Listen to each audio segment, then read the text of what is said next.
बिस्मिल्लाहिर्रहमानिर्रहीम। अस्सलाम वालेकुम जी, मैं नजमुल हसन बाजवा हूं।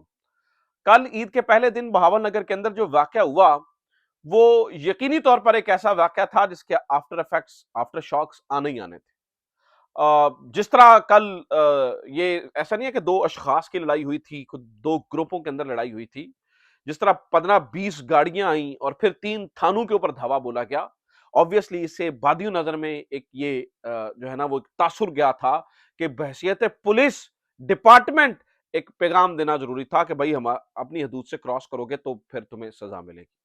अब नाज़रीन किराम उसके आफ्टर शॉक्स आना शुरू हो गए हैं, इस्तीफे आना शुरू हो चुके हैं, वर्दियों को आग लगना शुरू हो चुकी है और अभी मजीद गड़बड़ होना शुरू होनी है। एक इंतहाई अहम तरीन मीटिंग हुई है। उस अहम तरीन मीटिंग में क्या हुआ, क्या बात हुई, पुलिस के जवानों के अंदर गुस्सा क्यों है, फौज की हद तक मामला किस तरह से डील किया जा रहा है और वहां पर इस वक्त क्या सोच चल रही है, क्या और भी मजीद इज्तिमाई इस्तीफे आने हैं।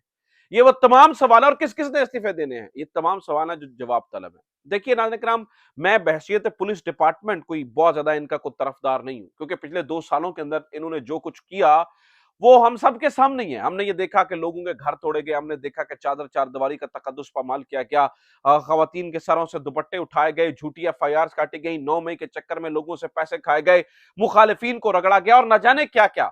यानी मेरे सामने की बातें मेरे पास वो सबूत मौजूद है कि हमने ये देखा कि 9 मई के मामले में जनाब आप लोगों के घरों के अंदर घुसे, घरों से पैसे ले गए, गाड़ियां उठा के ले गए, जेवरात उठा के ले गए। मुशर्रफ जमशेद चीमा और जमशेद इकबाल चीमा की गाड़ी अभी भी इनके पास चल रही है, अभी भी इनके पास चल रही है। तो बहसियत मैं कहूं ना जी, मैं पुलिस का कोई तरफदार हूं तो ऐसा नहीं है, लेकिन नाज़रीन किराम इसी पुलिस डिपार्टमेंट के अंदर जहां पे इस तरह के करप्ट लोग मौजूद हैं, ईमानदार लोग भी मौजूद हैं। और उन वो तमाम ईमानदार लोग जो अपना काम इबादत समझकर करते हैं, जो कोई गैर कानूनी काम नहीं मानते हैं, जो पुलिस डिपार्टमेंट का असासा है। कल जो वाकया हुआ असल में ये उनका मोराल डाउन हुआ उससे, और उन्हें यह समझ आई कि भाई अपने किस तरह से फेस करें ना, अपने घर वालों को कैसे फेस करें कि किस डिपार्टमेंट की बात आप करते हैं कि जो जूते खा के आ गए हैं, जो जो लोग जूते खा के आ गए हैं। तो ऑब्वियसली पुलिस के जवानों में गुस्सा था और आज वो गुस्सा नाम निकलता हुआ हमें नजर आया है। पहले ये सुन लीजिए कि क्या हुआ है, कहां से इस्तीफे आ रहे हैं और फिर अगली कहानी का कौन किधर किससे मिल रहा है और वो क्या मामलात है, वो भी मैं आपको बताता हूं। जेआईटी किस तरह से बन रही है जनाब। मोहम्मद फैसल पहला इस्तीफा आया है। मोहम्मद फैसल ये जिला पुलिस लाहौर के अंदर मुलाजिम है और नाज़रीन किराम इसका जो जो बेल्ट नंबर है वो 1168 है। जिस शख्स ने पहला इस्तीफा दिया है 1168, और ये जिला पुलिस और ये एलीट फोर्स का जवान है। इसने अपनी वर्दी को आग लगाई है। 6 मिनट 48 सेकंड का वीडियो पैगाम दिया है। 6 मिनट 48 सेकंड्स वीडियो मैसेज उसने उस वर्दी को आग लगाने से पहले दी। उसने कहा, और फिर जो उसने बातें की हैं वो बड़ी खतरनाक है। उसने कहा जनाब हम सर फखर से उठा के चलते थे। कहता है मेरा 1.5 साल का बच्चा है, 1.5 साल का बच्चा। तो मुझे लोगों ने कहा कि ना करो, खाओगे कहां से, ये हो। तो उसने कहा कि भाईजान मैं अपने बाप को, मैं अपने बेटे को कहना चाहता हूं, यानी कि उसको पता होना चाहिए कि मेरा बाप जो है वो बेगैरत नहीं है। ये गुस्से का मकाम नाज़रीन किराम पहुंच गया है। देखिए मैं कह रहा हूं ना कि जो आपने जिस तरह से लम्हे डाल के मारा है और फिर आईजी लेवल पे क्या हो रहा है, आप देखिए कि वजीर आला लेवल के ऊपर क्या आ रहा है। मैं आप वो 6 मिनट 48 सेकंड की वो वीडियो मैं प्ले नहीं कर सकता, लंबी वीडियो है, चूंकि उससे फिर इतनी वीडियो आपको पता अलाउ नहीं करता फेसबुक यूट्यूब। आप उस वीडियो को देखें ना तो रोंगटे खड़े हो जाते हैं, रोंगटे खड़े हो जाते हैं कि पुलिस जवानों के अंदर इतना गुस्सा भर गया है। और मीनवाइल क्या हो रहा है, मीनवाइल नाज़रीन किराम आईजी पंजाब की जानिब से ये कहा जा रहा है वो जी शिकायत ही कोई नहीं आई है। शिकायत क्या आई है भाईजान, वो जवान कलप रहे थे कि हमारे हाथों में कील ठोके गए हैं। वो रो के कह रहा था कि सर हम इसलिए ड्यूटी करते हैं कि हमारे साथ ये हो। गो के मैं ये कह रहा हूं कि इसमें भी कोई शक नहीं है। वो एक वीडियो और भी सामने आई है जिसमें वो जी खवातीन को मार रहे हैं यही पुलिस वाले। अगर ये इन्होंने खवातीन को मारा और ये सब कुछ किया था तो ठीक है, इसका एक तरीकाकार था, इनको डिसमिस कर दिया जाता। और फिर नाज़रीन वो देखे ना जो मारते हुए वो वीडियोस बनी है। आपको पता है कि अगर डीवीआर्स निकाल के लेके जाना जो है ना वो बड़ा आसान होता है कि आपने सीसीटीवी फुटेजेस जो है ना वो गायब कर दी, आप डीवीआर्स उठा के ले गए हैं, कोई मसले वाली बात नहीं है। लेकिन फिर भी वीडियोस वायरल हुई, वो क्यों हुई, किस तरह से हुई? क्या जब वो डिपार्टमेंट चाह रहा होता है कि वीडियोस वायरल नहीं होनी है तो फिर वो नहीं हुआ करती है।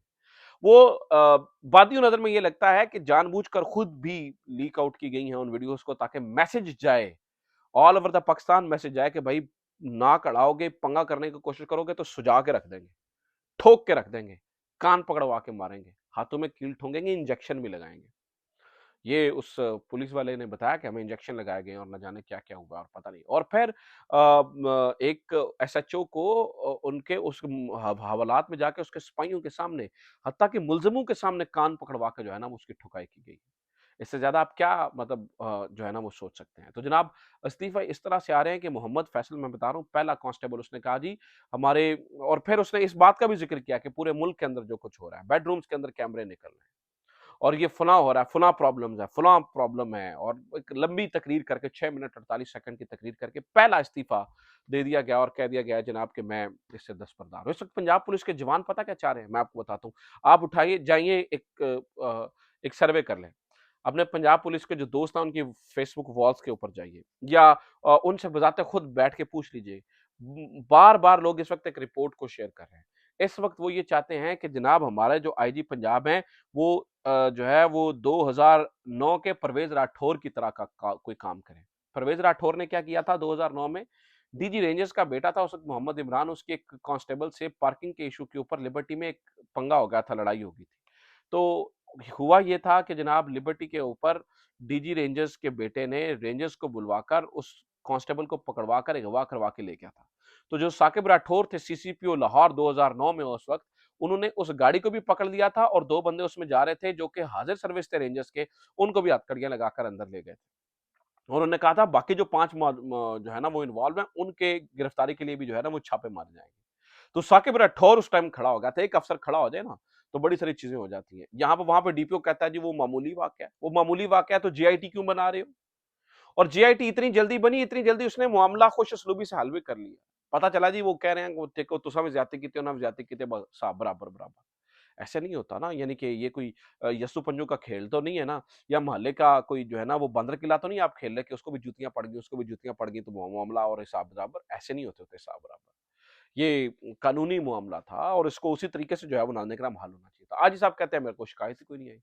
वज़ीर आला पंजाब जो है वो बिल्कुल जो है ना वो सुम्मुन, बुकमुन, उम्युन अंधे, गूंगे और बहरों की तरह जनाब वो मुँह पे ताला लगा के बैठे हुए हैं। कोई टेंशन नहीं है, कोई रौला नहीं है। भाई ठीक है, पंजाब पुलिस का वो जी पंजाब पुलिस ये और पंजाब पुलिस वो सबको औकात पता चल गया कि पंजाब पुलिस की औकात क्या है।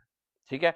और ये साकिब राठौर जो सॉरी परवेज़ राठौर जैसी हिम्मत जो है ना वो है नहीं है। परवेज़ राठौर जैसी हिम्मत नहीं है आईजी पंजाब में और वो जितना वो ठंडा होके बैठे हुए हैं और उस वो उन्हें कोई ख़ैर इस बारे में जो है ना वो परवाह नहीं है। तो जनाब एक तरफ तो ये मामला चल रहा है और ये एपिसोड अपने अरूज के ऊपर है, आगे ना जाने पता नहीं क्या-क्या होना है, वो तो आप देखते जाइए।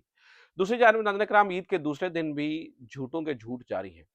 मरियम नवाज़ साहिबा की जो कनीज़ मोहतरमा हैं मोहतरमा उज़्मा, वो ये बता रही अज़मा साहिबा बताती हैं मरियम नवाज़ शरीफ साहिबा कोई इतनी ज़्यादा महँगे सूट नहीं पहनती, यही 700-800 लॉन का सूट, यानी कि 7-800 के अंदर आप मुझे बताएँ कौन-सा लॉन का सूट मिलता है जो 7-800 के अंदर मरियम बीबी पहनती है। मैं अपने मुल्क की औरतों को बताऊँ बेचारी पिस गई हैं कि किस कहाँ से 7-800 का सूट मिलता है। तो इतना बता दिया यानी कि जिनके जो है ना वो जूते और बैग्स हज़ारों पाउंड्स और हज़ारों डॉलर्स के आते हैं, उनको कह रही हूँ 7-800 वाला लॉन वाला सूट पहनती है। यानी कि झूठ इतना ज़्यादा बढ़ गया।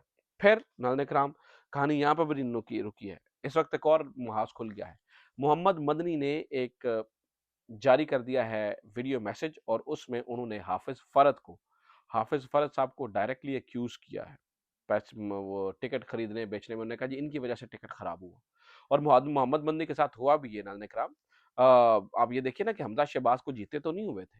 हमज़ा शहबाज़ तो फॉर्म 47 के मुताबिक जीते हैं। फॉर्म 45 के मुताबिक तो मोहम्मद मदनी जीता था। लेकिन चलें 4-5 हज़ार वोट जो है ना उन्होंने दूसरे तरह से भी डलवाए यानी दूसरे तरीके से भी फॉर्म 47 के मुताबिक भी मदनी के 4-5 हज़ार वोट ही कम है। तो मोहम्मद मदनी को जनाब टिकट मिलना था और वो इधर गड़बड़ हो गई, वो जी घोड़ा मिलना है, कौन-सा मिलना है, इसका मतलब वो बैड व शीट वाला जो निशान है, वो भी उनके मुखालिफ को मिल गया। तो उन्होंने डायरेक्टली एक्यूज़ किया हाफ़िज़ फ़रद को। हाफ़िज़ फ़रद जो है ना वो टिकटों के लेन-देन में, टिकटों के बेचने में, उन सारी चीज़ों के अंदर जो है ना वो मुलव्वस है। वो मोहम्मद मदनी साहब बता रहे हैं। उन्होंने आज खुलकर हाफ़िज़ साहब पे इल्ज़ाम लगा दिया है। ये अब एक और अजीब और अफ़सोसनाक सूरत-ए-हाल पैदा हो सकती होगी या देखते हैं इसके ऊपर क्या जो है ना वो होता है। अच्छा जनाब शेर अफ़ज़ल मरवत के बारे में सुनिए, आज ईद का दूसरा दिन रहा और शेर अफ़ज़ल मरवत को ईद पे भी सुकून नहीं था। आज हमने हमारे तक फुटेजेस पहुँची हैं, बहुत बड़े-बड़े इनेकाद उन्होंने किए, बहुत बड़े-बड़े जलसे हुए हैं, बड़ी-बड़ी इकट्ठ हुए हैं और वहाँ पर भी जो है वो इमरान खान और उनके नारेबाज़ी की गई है और नारे लगाए गए और ये सारी चीज़ें जो है ना वो हमने वहाँ पर भी होते हुए जो है वो देखी हैं। तो इस वक़्त जनाब ये सारी सूरत-ए-हाल है। शेर अफ़ज़ल मरवत निकल पड़ा है। पार्टी के अंदर भी एक एक चीज़ हो रही है। दूसरा ये भी है कि 2 किस्म की खबरें मिल रही हैं इमरान खान के बारे में। एक तो भी ये है कि इमरान खान और शाह महमूद कुरैशी ने वहाँ पर अंदर नमाज़ अदा की है। जो इत्तलात आई हैं बाहर या भेजी गई वो यही थी कि नमाज़ जो है ना वो अदा की है, उन्होंने इकट्ठे बगलगीर भी हुए हैं एक-दूसरे से। जबकि मेहरबानो कुरैशी कह रही हैं कि इमरान खान को और शाह महमूद कुरैशी को नमाज़ पढ़ने की इजाज़त नहीं दी गई। अब क्या हकीकत है वो तो अभी कुछ दिनों में ईद की छुट्टियों के बाद जब इमरान खान से मुलाकात होगी तो पता चलेगा। इमरान खान से बुशरा बीबी की मुलाकात भी हुई थी अंदर और ये सारी चीज़ें अंदर ईद वाले दिन तो अंदर डेफ़िनेटली कुछ और चीज़ें भी जो है वो डिस्कस हुई होंगी। तो ये अब तक की खबरें नाज़रीन किराम उम्मीद करता हूँ ये वीडियो आपके लिए इन्फॉर्मेटिव रही होगी। अपना ख़्याल रखिए। खुदा हाफ़िज़। पाकिस्तान ज़िंदाबाद।